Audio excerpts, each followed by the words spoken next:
Hello everyone! Welcome to my YouTube channel guys. Guys, nandito ako ngayon sa isang farm dito sa Saudi Arabia. Malapit lang po sa lugar namin. So ngayon guys, kaya ako nandito dahil ang video po natin ngayon is magtutur tayo sa farm ng eggplant. So guys, bago po tayo pumunta sa greenhouse ng eggplant, don't forget to subscribe my YouTube channel, Jerry Delabin Vlog. So guys, kung nakikita ninyo yan po ang greenhouse ng eggplant. Yan, eggplant. So ngayon guys, medyo mainit. Mainit na malamig. Kasi ngayon ang season dito ng winter ngayon ng lugar. So guys, tara, pasukin natin guys. So ngayon guys, papasukin na natin ang greenhouse ng eggplant, yung tanim nilang talong. So ito guys, ito ang greenhouse na to. Okay, so tara. Ganda, nakakumot pa Ayan. So guys, nandito na tayo sa loob ng greenhouse ng eggplant. Nakikita ninyo yan. Ayan guys. Yan, di ba? Ganda, no? Yan. So, titingnan natin kung may bunga na. May nakikita na akong bunga eh. Yan. So, tara. Ito na guys, ang tanim nilang talong, eggplant. So, marami na silang bunga, Ayan. Ayan. Na-harvest na yata nila ito, Ayan, Ayan, yan, Ito yung mga bunga, Maliliit pa.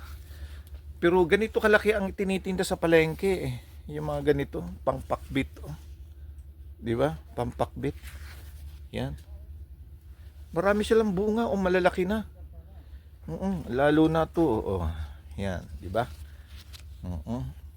Yan.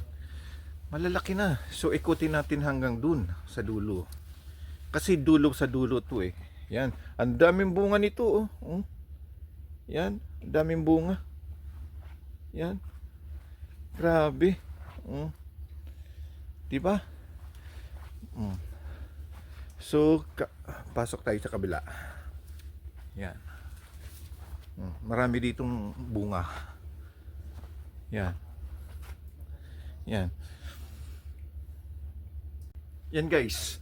Kung napapansin ninyo, ayan, ang pagtanim nila tuwid na tuwid. So explain ko sa inyo kasi sinabi sa akin ng mga nagtatanim dito sa farm.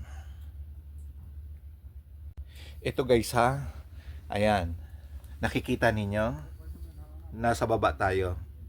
Ayan, pinakita ko sa yung puno. Ayan, sample po guys Ito. Kaya tuwid na tuwid siya pataas. Tuwid na tuwid siya hanggang taas yan, hanggang sa may bunga. Dahil itong puno ng talong, pinuluputan nila ng lubid. Yan, na maliit na lubid hanggang pataas. Ayan. Pagdating sa taas, nakatali yan. Nakatali. Para yung talong, diretso yung puno niya hanggang taas. Kaya makikita mo talaga na ang bunga ng talong ay nasa taas. Hindi nasa baba. Dahil pinuluputan pala nila ng lubid, na maliit na lubid. Yan, hanggang sa taas pinulupot nila para tuwid na tuwid. Kaya kung uupo ka, yung baba malinis. Talagang malinis yung baba hanggang doon. Hanggang doon. Yan, malinis. Dahil yung puno ng talong pinuluputan ng lubid. Ayan, ayun ang lubid. Yan, pataas yan hanggang doon sa taas. Yan. Pagdating sa taas, may kinakapitan sila na alambre, doon tinatali nila. So ganun pala. Pangalawa, bawat isang linya may hose. may hose talaga. At pinapatubigan nila. At kung napapansin ninyo, green ang yung tubig, yung lupa, green dahil yung hose na yan na dumadaloy sa mga puno ng talong ay meron pong gamot yan, vitamin, para maganda yung tubo ng talong.